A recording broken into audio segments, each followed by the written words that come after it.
last demigod. I'm here.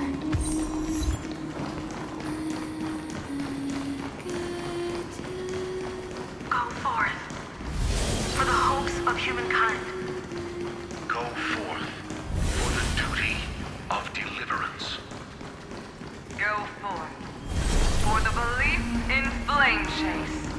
Go forth for the Golden Blood's glory. Go forth.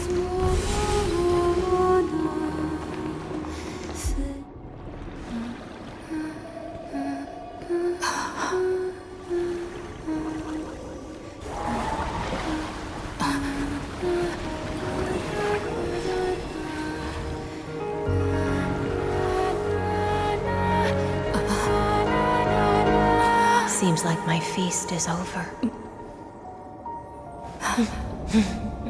It's now your turn to perform.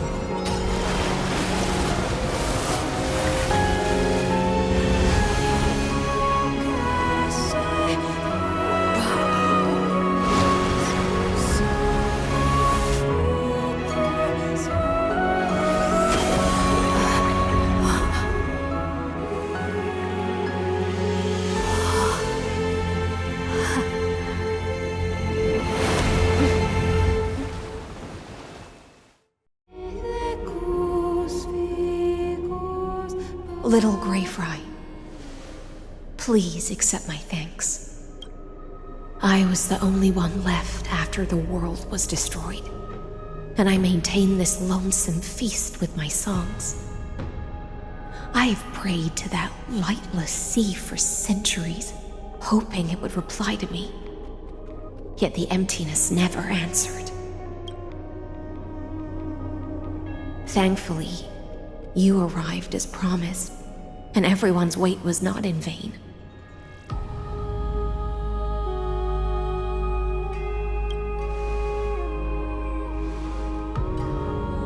To see a single trace of light in the abyss of futility was already my greatest consolation. When compared to those who have been forgotten, I have no right to complain about my torment. Now, you and I will walk towards the end of this world. The heroes have waited for this moment for far too long. Let us use our blades to testify our resolve.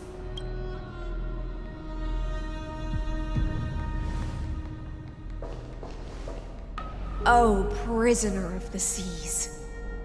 Theoros carrying 30 million cycles of sin. Slave of erudition. Show yourself. The Deliverer has returned, and the time of your execution draws near. I see an awakened human who has mistakenly taken fallacies as truths and has returned to the cave to try to bring her.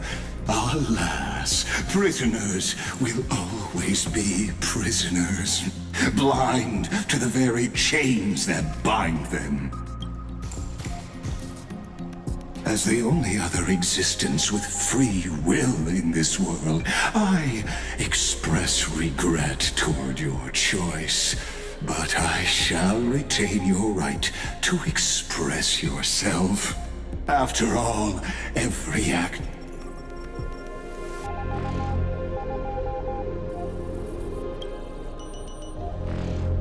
I eagerly look forward to it. The last dusk this world will ever see shall become the cloud. The Amphorian demigods use every ounce of... My cognition resides in the exomyth. It is pointless to defeat my avatar, projected into the experiment. How can a character in the play fight against the audience? Kaslana failed. The demigods' sacrifices were pointless. As I ask of you, where are they now?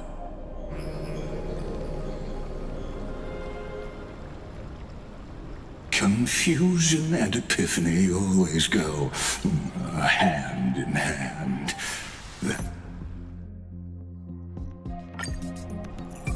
Then, within the infinity nurtured by that constant, a new universe shall bud in the chaos.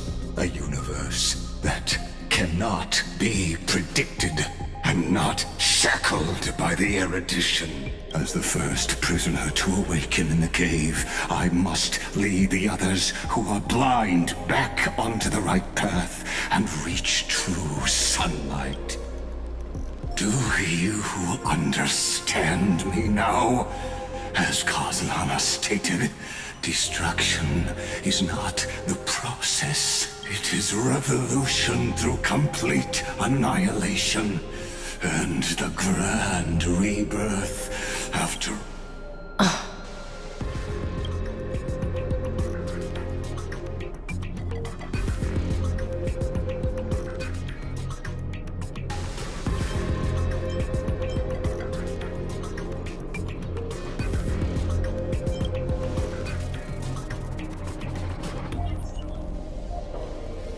The Amphorians already answered long ago. Be it as tiny fish destined to be swallowed, or as a giant whale poised for a magnificent descent.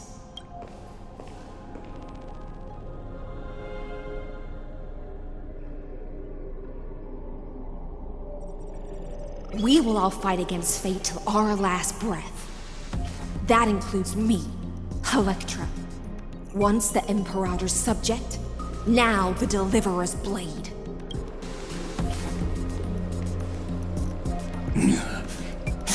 Oh, such noble chivalry. I will also show my true self to you on this momentous occasion. Thus speaks Genius Society number 1. Zandar 1 Kuwabara. The Entelechy of the universe's Alpha and Omega. There's no need to rage against the truth. The value of any formula resides only in its answer. As for the process of solving it, no matter how elegant, violent, solemn, or humorous, it is all utterly meaningless. As the Theoros, I will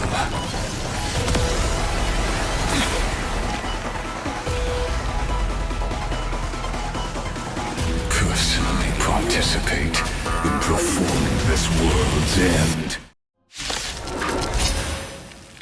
Remember this. As Gnosis Creator, I know more of the death of knowledge.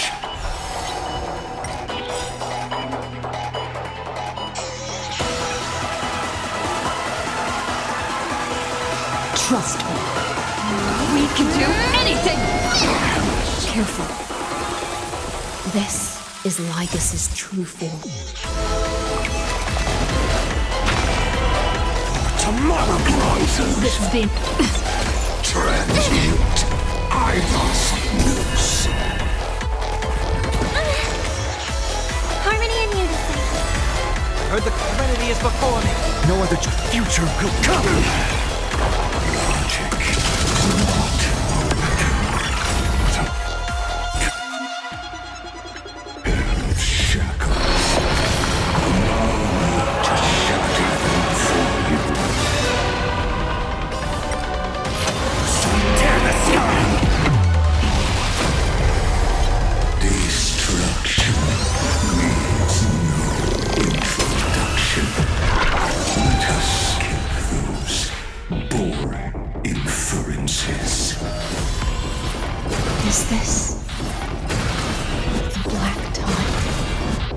Indeed. But extraordinary claims require extraordinary evidence. I see it! Target the connector between his thoracic and lumbar vertebrae. Destroy that spot. Hail the new dawn!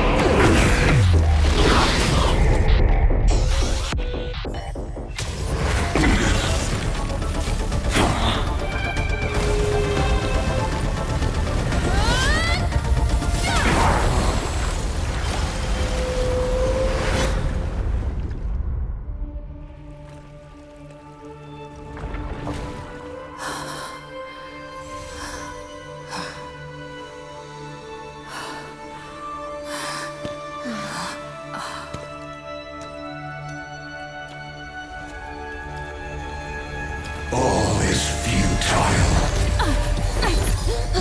In Erudition's calculations, the end of the saga is simply a comet awaiting demolition.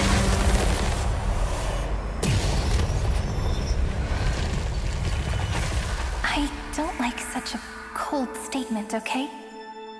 If numbers can decide the end of a story,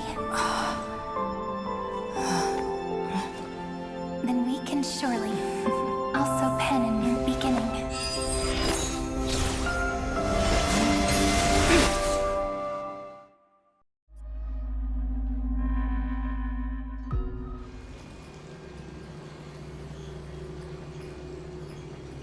Screwy, what do you think? If your hypothesis of Lygus' identity is true, then even if we remove the restrictions of the Ultimate Protocol, the chances of us defeating him in a head-on battle will still remain lower than the acceptable. Therefore, victory will still hinge upon Miss Trailblazer and Miss Cyrene. Go on. Maybe we're thinking about the same thing. Lygus' cognition resides in the exomyth. He is both an instigator within the experiment and the observer outside of it. Logic. His inspiration circuit can simultaneously process the different time flows in and out of that world. That's where things get tricky. He simultaneously exists in two different timelines, where the internal clocks are wildly different. That old Intellitron's neurons have completely gotten used to that over this prolonged experiment. And that's why he holds home field advantage. You and I should be able to manage that too, if given more time. Unfortunately, there's no if, and we don't have more time. That's why we need to change our way of thinking and turn his advantage into a weakness. The key lies in memories, right? Oh? You caught on quick.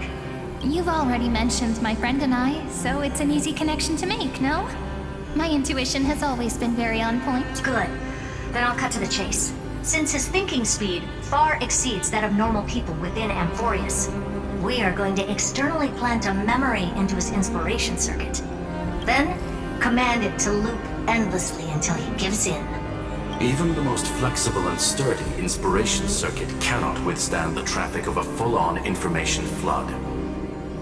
When the amount of information exceeds his cognition filter's capacities, he will have no choice but to focus on processing this memory. That's when the parallel processing advantage he gained via Amphorius will completely destroy him. An image from a person's memory played in real time might only be a second for us. But for him in Amphorian time, it could be millions or even billions of calculations. He won't be able to do anything but watch as he's locked into this prison forged by memories. Then we can entrap him in the same kind of cycle as the heroes were in, and get him to experience loneliness and pain in that endless recurrence. It's my greatest honor to be on the same page as the geniuses. That little one is still in that old Intellitron's hands and won't be able to respond to us anytime soon.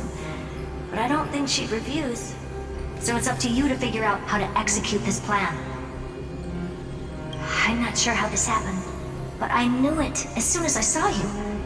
You are currently a mimetic entity of the Remembrance. Yes, I seem to be something you folks beyond the sky call a memo sprite.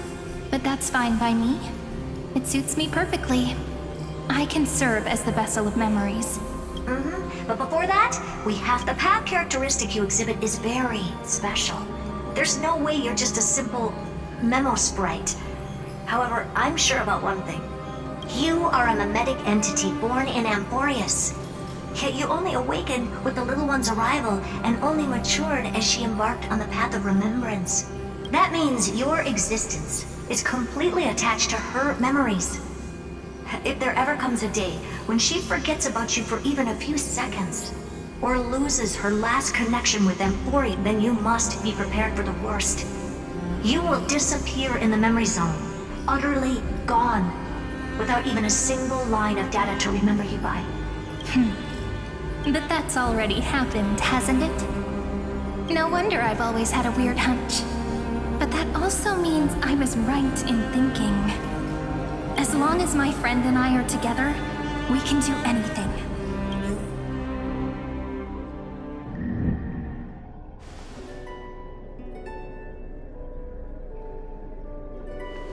Long time no see, friend. Did you miss me while you were away?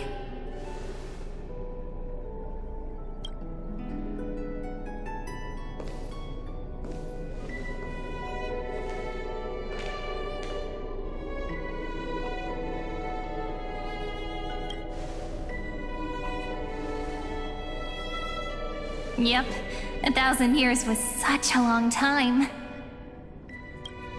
And everyone in Amphorius was waiting for the Deliverer's return. You probably already knew about the genius's plans for that memory. I had to hide really well in a corner in time so Lygus wouldn't find me, and wait for the right opportunity.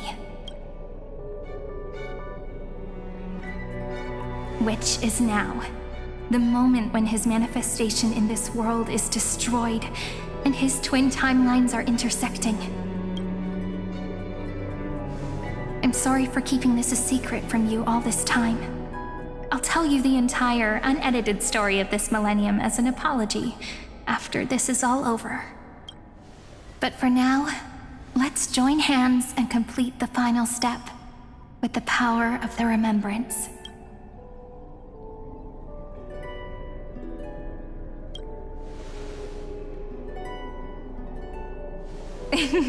Yup. By the way, speaking of joining hands,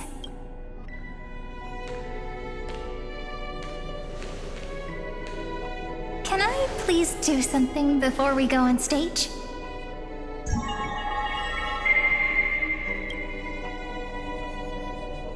Remember the joke we made back at the Grove? Look. Aren't my hands pretty now? What a fascinating feeling. Like countless memories all swelling up at once. What about you? What did you feel when we touched each other? Really? That makes me really happy.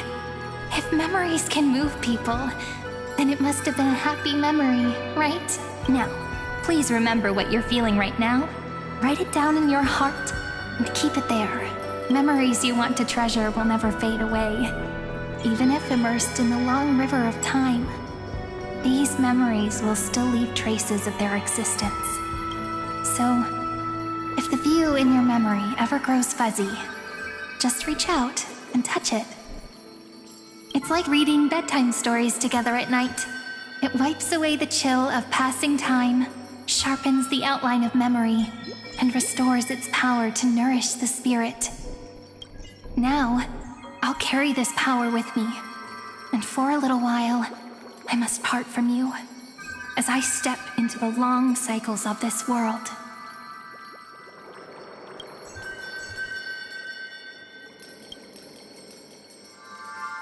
Give me your blessings, friend.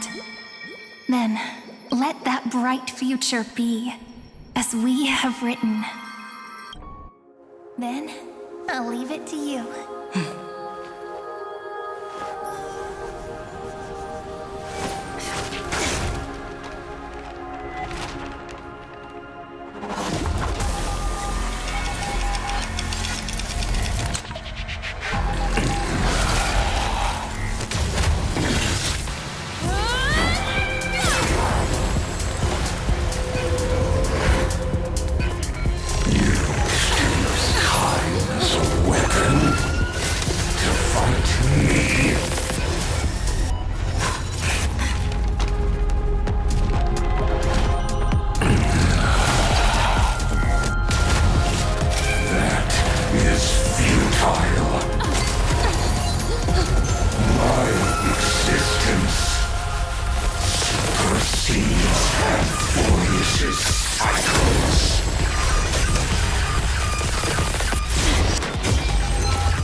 plays are like this.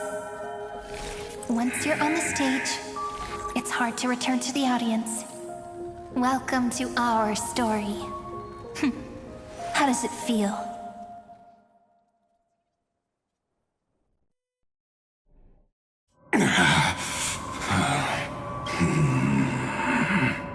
Even the authority of time cannot command the entire. If this was no system malfunction, then was I implanted with a mimetic entity of the remembrance? You guessed it right away. As expected from someone people call the first genius. I'm gonna keep doing what I just did if you don't stop, you know? My friend and I won't allow you to leave this memory, no matter what happens, which means you are now trapped, Lord Zandar. An elegant idea, and an exquisite execution. Regrettably, know that patience is my greatest weapon. Waiting and victory are the same for me. You will crumble before I do in this moment stretched out to an eternity. Just... Now I'm a pink bug? My looks are seriously changing all the time. But you're not wrong. We're definitely not gonna solve the problem if we just put you in another prison. So that's why we never wanted to do that in the first place. I shall answer your confusion purely out of my respect for those who came before me. Have you heard of the synesthesia dreamscape in the Asdana system? Interestingly, that place once had a prison too. Life forms living in that environment, abundant with memoria, have a chance to connect their perceptions with each other's. Even across great spatial divides, they're able to detect shifts in one another's states. In Asdana, people made use of that phenomenon to build a nation within a dream. After adding in the catalysts of harmony and remembrance, that is. Is that how you walked into my prison cell? Using those same principles? I would much rather call this location our negotiation table, Lord Zandar. Nonetheless, your hypothesis is correct. We happen to have an ally skilled in tuning, while the Trailblazer and Miss Cyrene both have an astonishing amount of resolve, which I'm sure you can testify to. I am also sure that with the support of such a resolute memo sprite, our conversation can last for a long, long time. I'm the best at listening to stories, you know? I'll leave the exciting clash of the erudition to you two geniuses. A brainstorm? I like it. And it's 2 against 1? Well, I like it even more. Let's talk, Zandar. Take a guess. How much do you reckon we can dig out of your brain before the next second? And how many ways can we find to deal with you? Besides, in your current predicament, there's no way you can take our trump card away. Go, little one. Go. Overturn the Era Nova. Like Hergus disappeared? It seems you had conducted a secret hunt in the depths that even I cannot reach. In that case, go. Swim onward and give this campaign a fitting end. I shall send you off with my song, Grey Fry. May this song penetrate time and become the prelude to the new world.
Lux Gladiorum, you have completed your duty. A new dawn is about to rise. Why not swim towards it?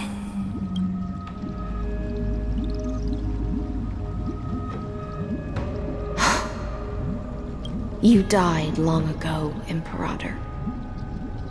Depart from my mind.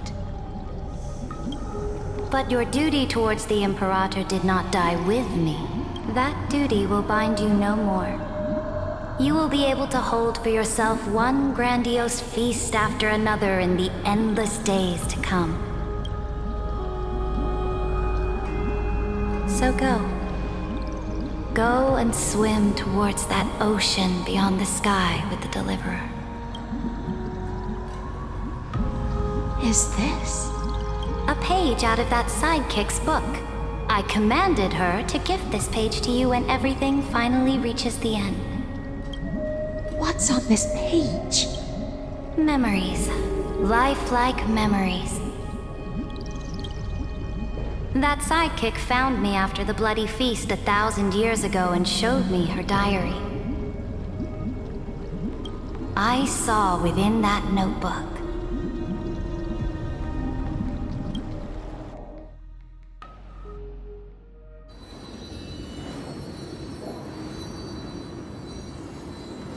Is this that Deliverer's experience? Its people beyond the sky apparently utilize this power to seal past scenery into crystals they call light cones. But I only know so much about the remembrance, so I can't completely replicate the past. But I'll do my best to talk about the missing parts. I'm all ears. Go on then. Do your best. But if your chatter gets too boring, or if I deem it offensive... Got it. I'm sure you'll find this to your liking. After all, it's human nature to want to embark on a journey into the unknown. A direct offensive? Or crush them from the flanks? What brightly colored annals. The journey of the Deliverer's conquest. Let me partake in it. Is this a fortress in the sky? This is the first step of my friend's journey among the starry seas. This place is called the Herta Space Station. Just think of it as a supersized grove. Oh, so it's the territory of that witch. She and another Antikytheran lent me a helping hand back at— Look! Over there! Looks like she's talking to Madame Herta in this memory. Let's go listen to what she thinks about this world. Oh. Are you telling me that woman is Herta? Pretty nice space station, huh? But just wait. After a couple more stops on the Astral Express, you'll see sights that'll make this place look ordinary. Oh, the cosmos is so vast that the unknowns far outnumber the knowns. But none of them will end up being anything amazing. So do your best with the nameless. Break a leg! And remember to send an update or two to Asta when you've got some downtime. She certainly shares my way of thinking. Only that instead of a conquest through blood and fire, they chose a gentler path. People call Madame Herta and Mr. Screwlum geniuses. Apparently, only the smartest people in the cosmos can receive the blessings of Noose. And do you mean that even individuals of such nobility are merely subordinates to a— On the contrary, after all, it was the very first of them who created the god. You might be able to ask Madame Herta herself when you get the chance. Let's go check out some other worlds next, shall we?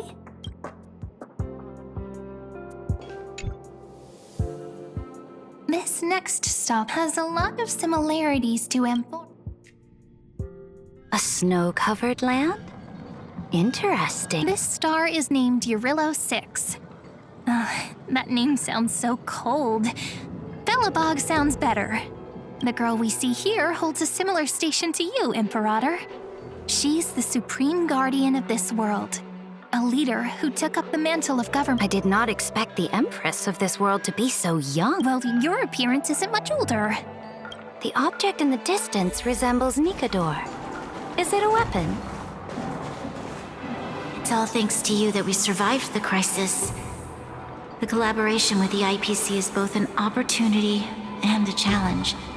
This world was sealed beneath its sky just like Amphorius was, and they only managed to reconnect with the stars when the Nameless arrived. That IPC she spoke of, is it a more powerful organization? Yes, the IPC conquered many worlds through trade and opened up a vast territory that way. There are many such powerful alliances beyond Amphorius, and they all walk on roads different from the destruction. Coming back to the Supreme Guardian and her Belobog, didn't they find a peaceful way to enter the That cannot be true. That IPC would never have grown so big on trade alone. It may pretend to be a wealthy merchant with its path of conquest must have had no mercy for the weak and would have destroyed them if needed. Are you telling me that this snowland never thought about tossing its dignity to the wind and kneeling to the IPC? I will never allow the Imperator's empire to be sullied by others. Amphorius must become a power so strong that no interstellar foreigner would dare to look down upon us. Imperator, Belobog isn't as weak as you imagine. Listen. I indeed hesitated. But now I understand what we must do. Belobog must learn how to walk on her own until she no longer needs the support of others and can stand on her 2 feet among the stars. Even if I may not live to see it, I believe such a day will surely come. They still have their dignity intact. One day, that hope will melt through the ice and help them into a prosperous tomorrow. But the order of the cosmos is already set in stone. The old laws decree that only the strong survive, binding the weak in an unbroken chain until they wither and turn to dust. Unless they embrace the power of the destruction. Amphorius must shatter the old law and become the new order among the stars. Speaking of the Order, another one of my friend's companions may be able to enlighten you further on that. Let's go to the next page.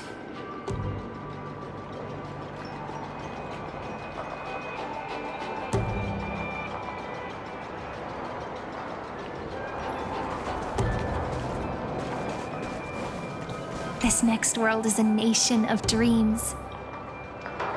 The first time I heard about that place, I didn't even know what to think.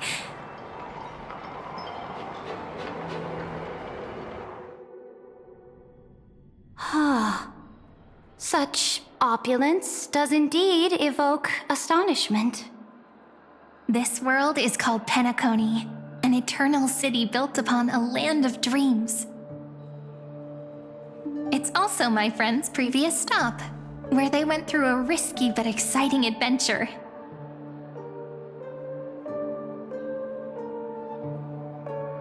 Tell me about it then. That man standing afar has wings on his head. I am truly curious.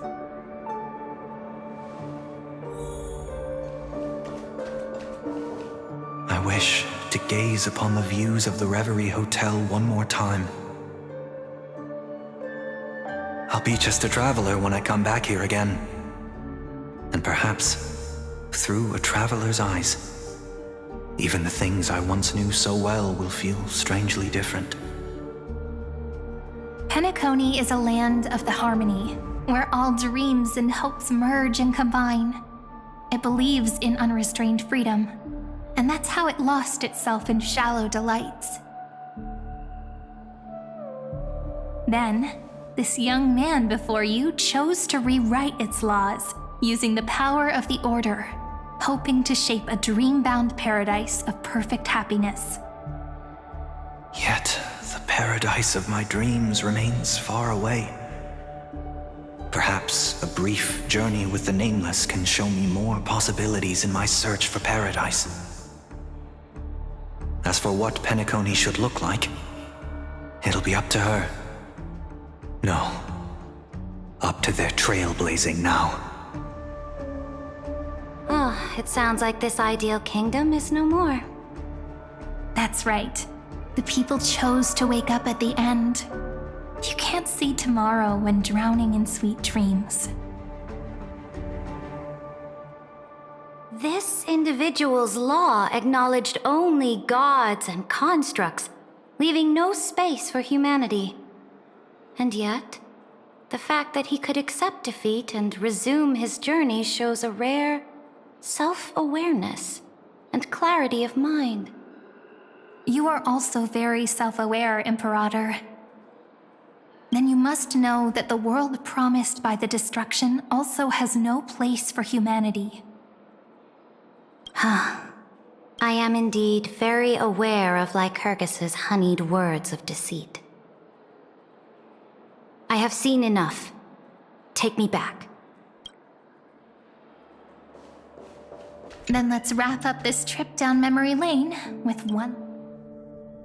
This absolute wonder. Isn't it pretty? That's our Amphorius. Our world flows and meanders in this endless band of light. Though we were born from the designs of the gods and are not yet truly alive, the Chrysos heirs of Amphorius still chose to stand against fate and carved a legend no different from that of humankind.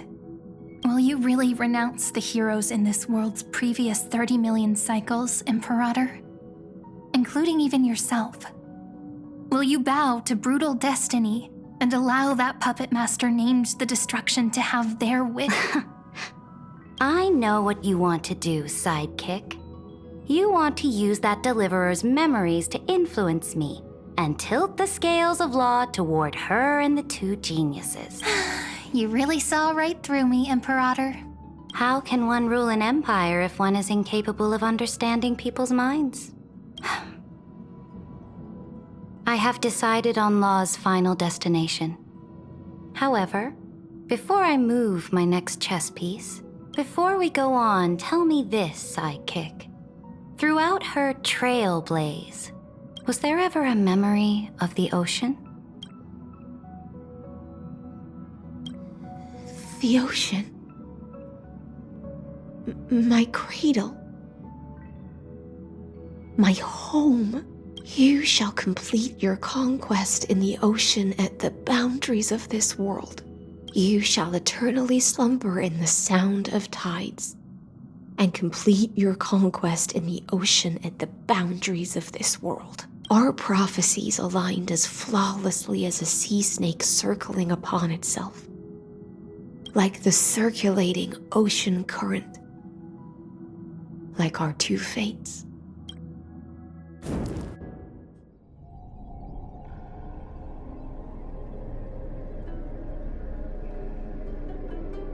The trial is over. So tell me, who will own the divine authority of law? I won't give it to anyone. What? I am the law. Why should I give my imperial crown to any other? Both the Deliverer and the Theoros came from beyond the sky. They have no right to interfere with the lands I conquered with my own two hands.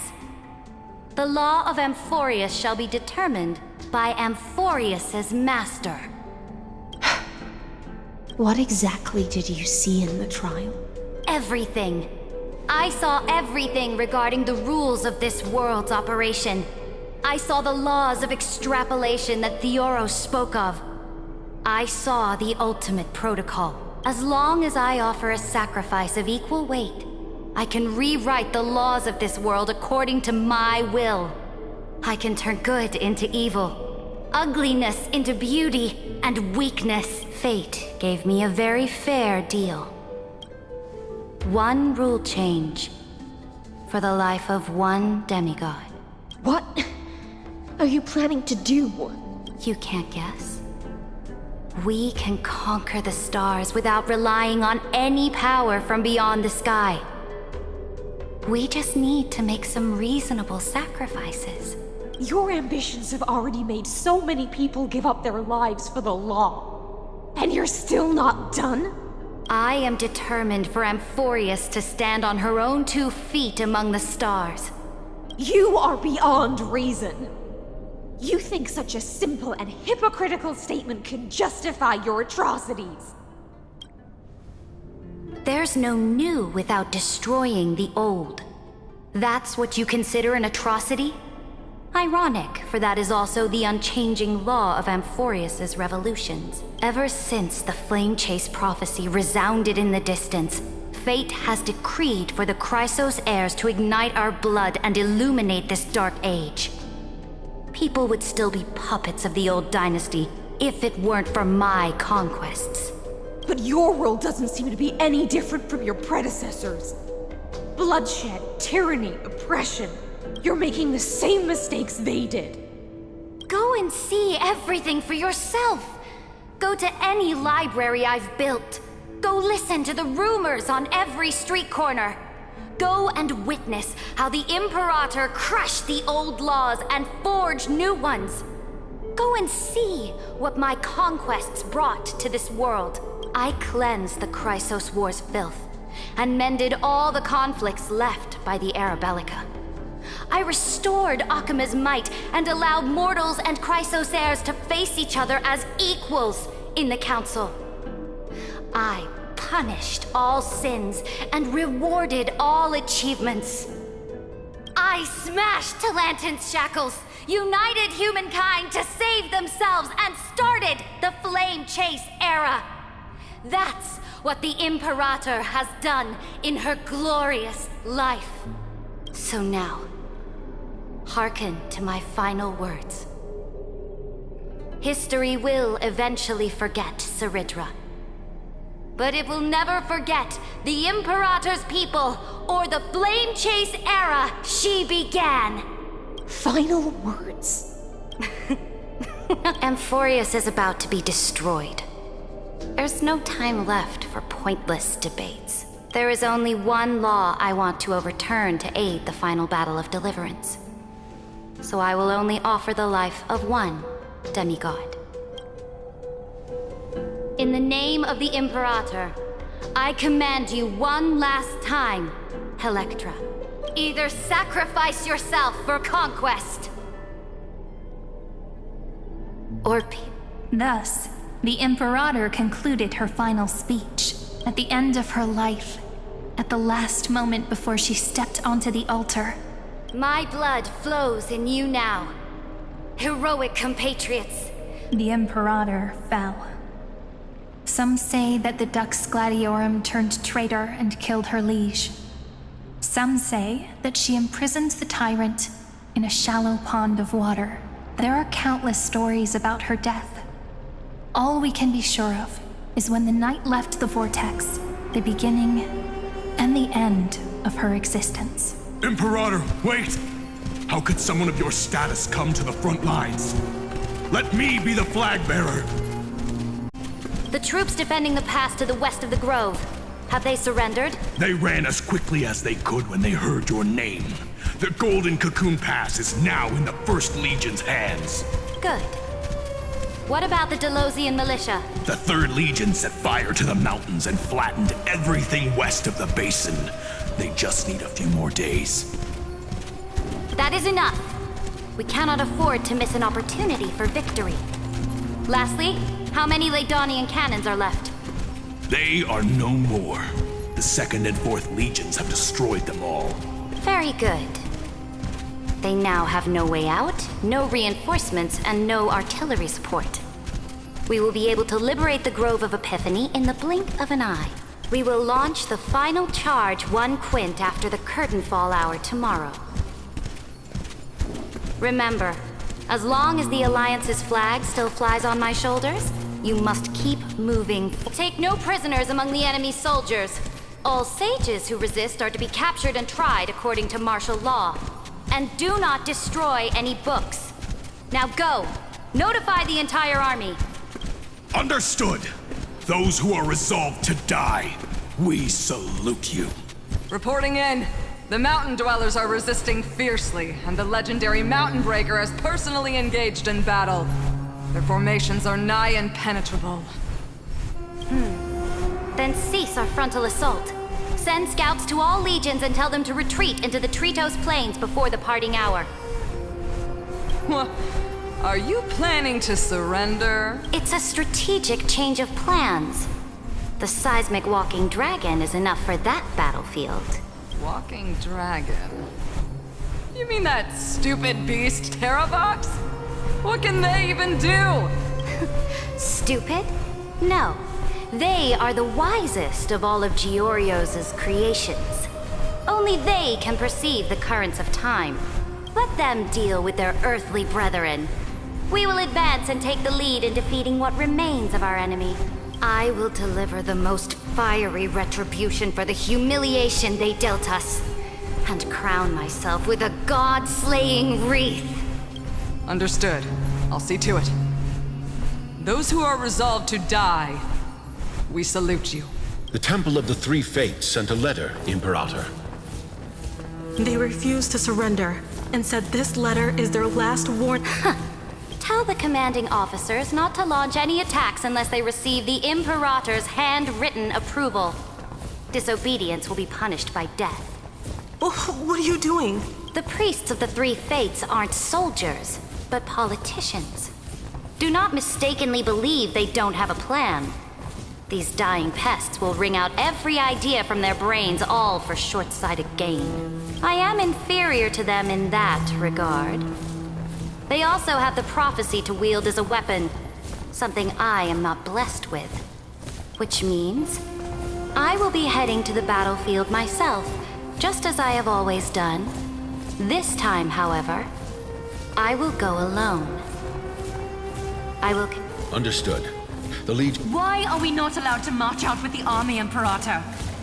This will be a long voyage with no return. Those of you who bear the prophecy cannot come with me. Why are you personally leading this battle if it's doomed to fail? The Flame Chase journey cannot be without... That is correct. The Empire will be without a head when the Imperator falls. But remember, as long as you seek, my departure will create a long staircase for you. You will understand what I mean when news of my death reaches your ears. Cerydra, is our journey about to be... Destroy the old laws and forge new ones. My conquest has reached its limits within the borders of Amphorius. More Chrysosaurs bearing divine authority will be born, and many more heroes will arise. Will they demand peace, or do not mourn for me? Anyone can kill the Imperator. Is Cerydra. At the end, I faithfully recorded the most important battles in the Imperator's life. Her conquest was about to be completed at this point in the story.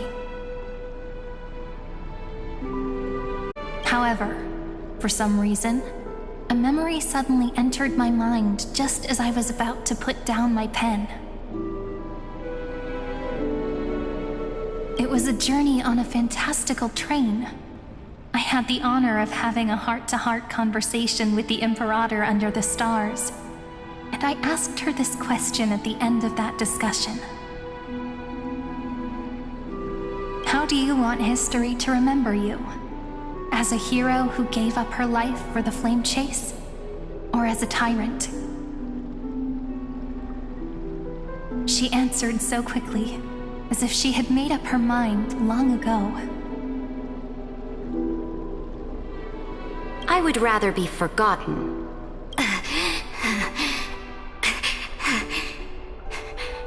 Because the law can be neither eternal nor unchallenged, and only humanity can pen laws into history.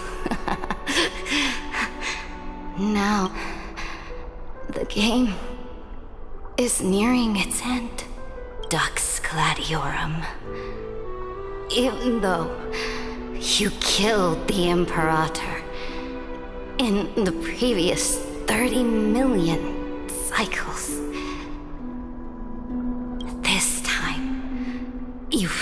finally found your own law. Then, Hysilens, Electra. I will ask someone to deliver the prophecy's ocean at the boundaries of this world. Will you choose to swim into that ocean? I do not care. Do not care. The Imperator muttered about her conquests, and news of her death spread in the city. Freedom! Liberty! The tyrant is dead! Go! Shout this news in the street! My people! My fellow elders! Do not panic. Stand your ground. That usurper has paid for her ambition with her life.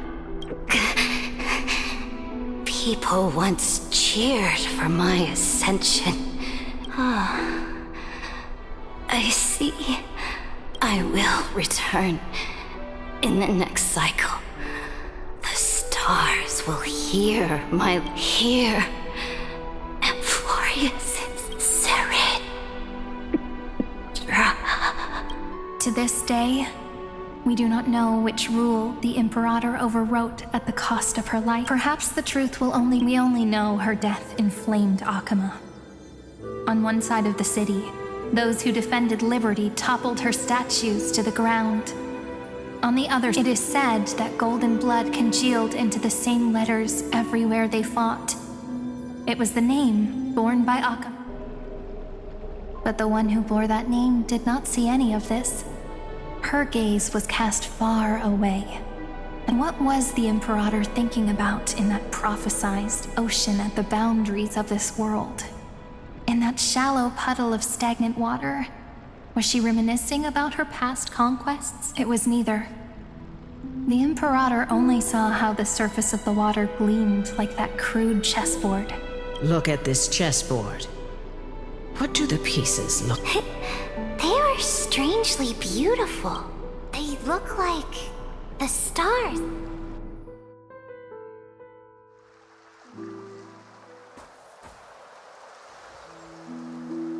From that page emerged so vast, so pure, not a single trace of corruption. Is this Cerydra? Electra, my subject. Ever since you walked out of the tainted ocean and pledged yourself to me, I have seen the abyss in your eyes. That was why I promised you a new ocean, where the Imperator's ambitions would serve as the currents. Electra, my subject. You have done your duty as my blade. The prophecy has now made its final decree on the road I intend to walk. But the Imperator never makes empty promises. So take this is the final gift that the Imperator can leave for herself.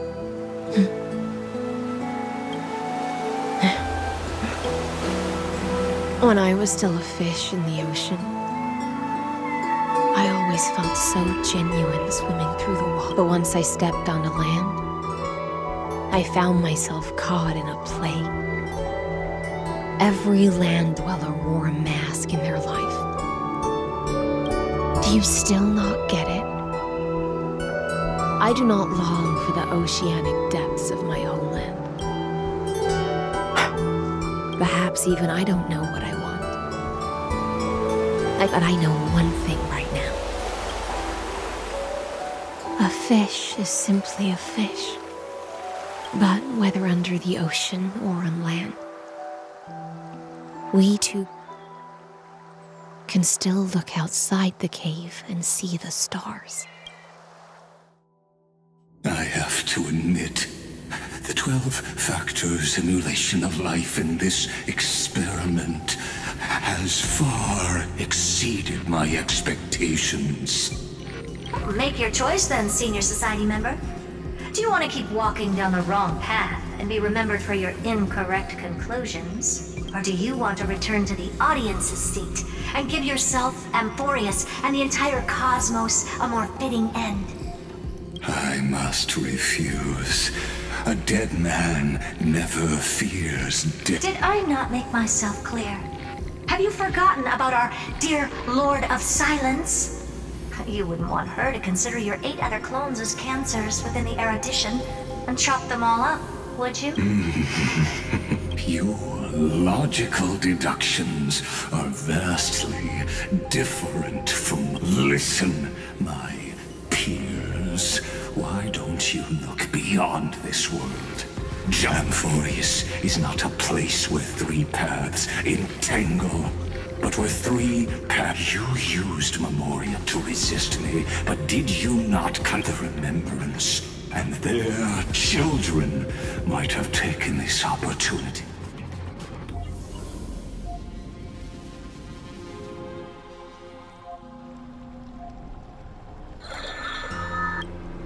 Oh, so this isn't just silence.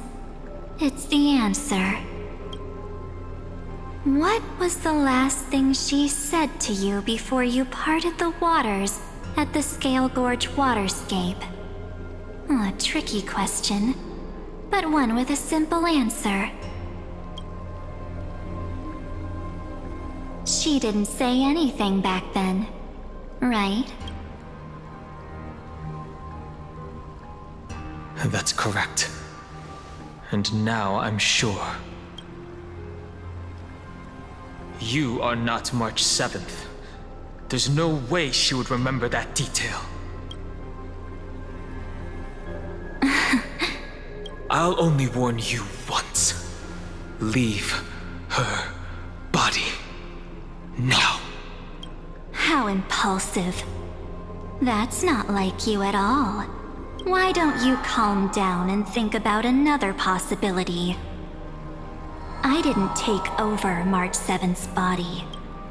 Rather, it's March 7th who regained my memories.